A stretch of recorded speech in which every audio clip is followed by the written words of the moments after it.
तरह बना हो, अगर सही तरह से बना हो, सही तरह से एग्जीक्यूट हुआ हो और रिलेटेबल बातें हो रही हों उसमें, सख्त लहजा ना हो हर बच्चे का उर्दू का या इस तरह की कुछ चीज़, जो कि अच्छी बात है, होना भी चाहिए, बट आई थिंक मैं भी कच्ची पक्की उर्दू बोलता हूँ, कहीं कहीं मेरी अंग्रेजी आ जाती है, कहीं कहीं मेरी उर्दू आ जाती है अंग्रेजी में, इसी तरह से आई थिंक हम सब ऑपरेट करते हैं। तो मुझे लगता है कि हमारे जो यंग लड़के लड़कियां हैं वो भी इसी तरह से बात करते हैं, जब वो ये ज़बान देखते हैं ड्रामा में तो उनको लगता है यार ये तो हमारी तरह ही बात कर रहा है, तो वो देखते हैं अच्छा क्या बात हो रही है, किस तरह के जोक्स हो रहे हैं उसमें, तो आई थिंक रिलेट कर जाते हैं, that's the reason why they watching the dramas. बात भी किस तरह कर रहा है और क्या बात कर रहा है, क्या बात कर आई रहा है। थिंक परवरिश की सबसे बड़ी विक्ट्री ये है कि जो बातें उसमें हो रही हैं वो बहुत रेलेवेंट हैं आजकल की जनरेशन को लेके और इवन जनरेशनल ट्रॉमास को लेके, जो रिलेशनशिप्स हैं with in families, with in generations, माँ बाप के साथ, बहन भाइयों के साथ, कजन्स के साथ, ये कहानी ऐसी है जो कि शायद घर घर में ये किरदार आपको मिले सबको, right, so which is why it's done so well. But was it written exactly the same way या did you add or delete something from वली? उसमें समर कितना है वली के अंदर? समर कितना है वली के अंदर?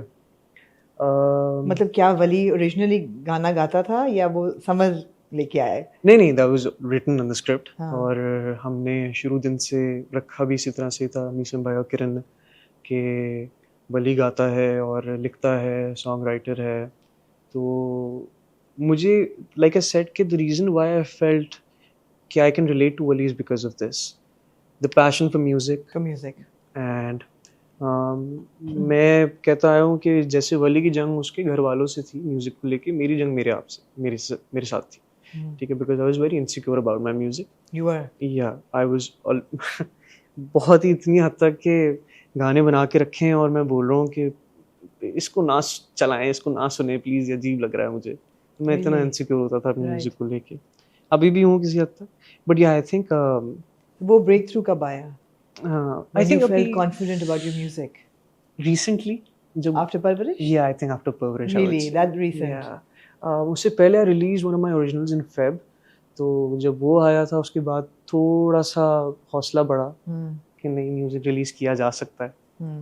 परवरिश के बाद I think now I'm very comfortable and I think I can release more songs and yeah.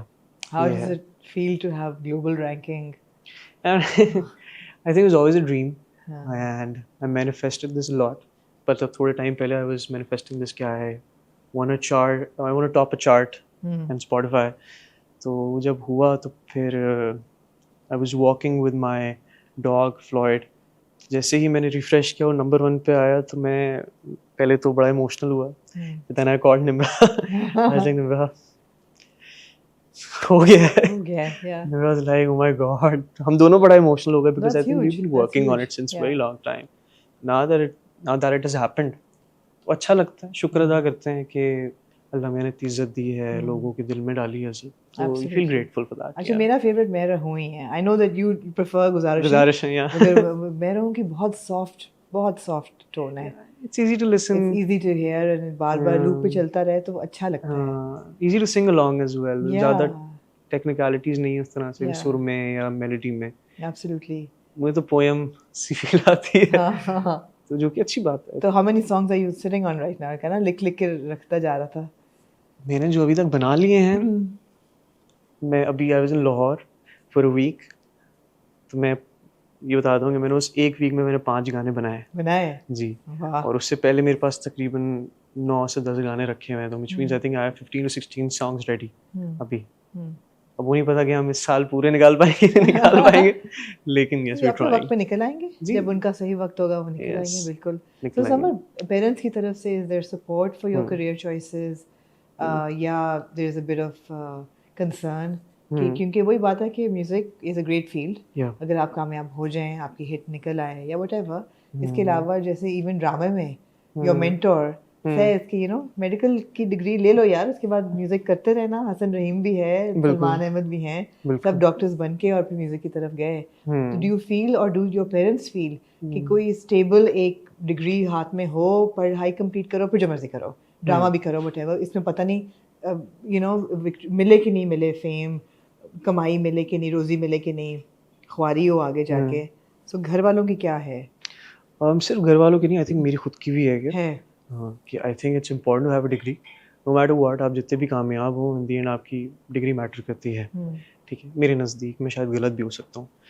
And obviously they been very supportive since day one. उन्होंने कभी मुझे किसी चीज़ के लिए रोका नहीं है, और जो मैंने कहा मुझे करना है उन्होंने इजाज़त दी है।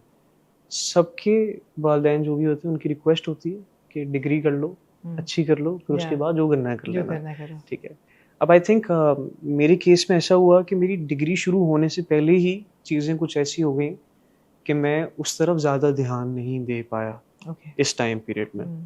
बट ऑब्वियसली जब मुझे लगा कि चीज़ें मेरी स्टेबल हो जाएंगी या हो गई हैं, फिर मैं कहूँगा कि चलो ठीक है, then I can take a break for a while, then I can focus on my studies. This is what I thought. और अभी भी मैं इस चीज़ पे फर्म हूँ कि मैंने यही करना है। Now that I am actually done with this project, फिर एक और कुछ चीज़ है, फिर उसके बाद I will pursue my degree. They have never stopped me from anything. वो मुझे कहते हैं कि ये चीज़ ज़रूरी है, और मुझे भी लगता है ज़रूरी है। आई थिंक ये एक बैकअप प्लान आपके पास होना चाहिए हमेशा, कुछ पता नहीं होता चीज़ों का। एब्सोल्युटली तो absolutely yeah I think it's backup plan important. नहीं है, it's a solid like a plan B. Yeah security कुछ है ना थोड़ी वो सी। I think it's important. It's important. It's या important. So coming to Parvarish and the kind of subjects जो परवरिश ने सामने लेके आए हैं, उसमें मेंटल हेल्थ जो है वो बहुत बड़ा एक, हर बच्चा जो है वो किसी न किसी ट्रॉमा में से गुजर रहा है। And I feel when I look at this entire generation Gen Z, they're facing a lot of unique problems जो शायद 20 साल पहले नहीं थे।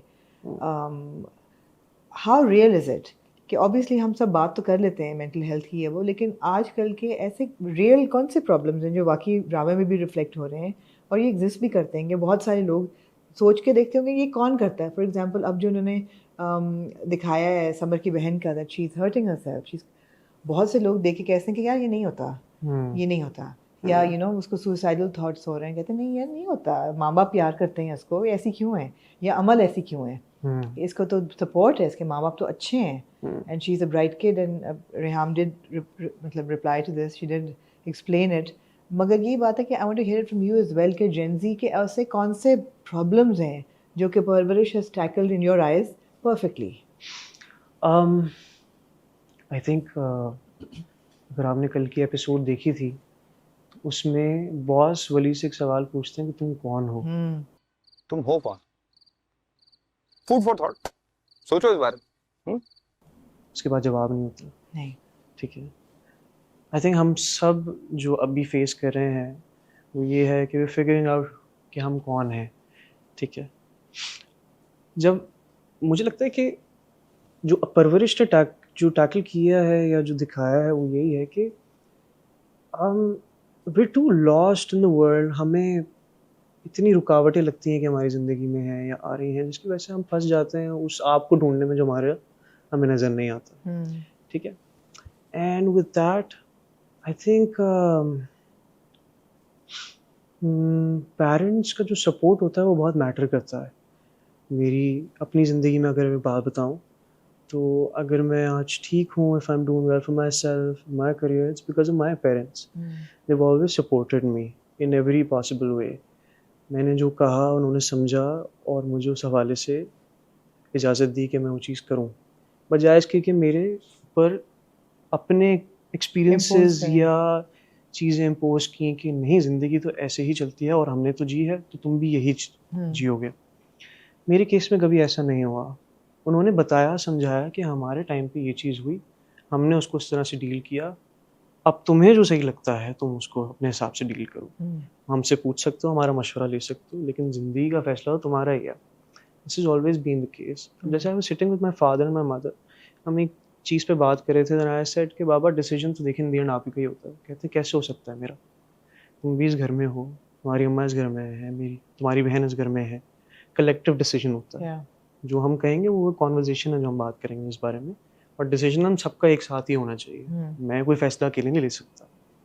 मुझे रियलाइज़ हुआ कि बात तो ठीक कर रहे हैं, इट्स इम्पॉर्टेंट। अगर उन्होंने मुझे दर्जा दिया है घर में कि मेरा से है, तो मैं शायद अपनी ज़िंदगी के बारे में बता सकूँगा, समझ पाऊँगा। आई थिंक इन परवरिश भी मगर you are very lucky that you have that, कि हर घर में नहीं होता। परवरिश नहीं, JB is not like that. कहते हैं ना, मैंने तुम्हें पैदा किया है, तुम्हें पाला है, आई ओन यू बेसिकली। वो भी तो एक बहुत रियल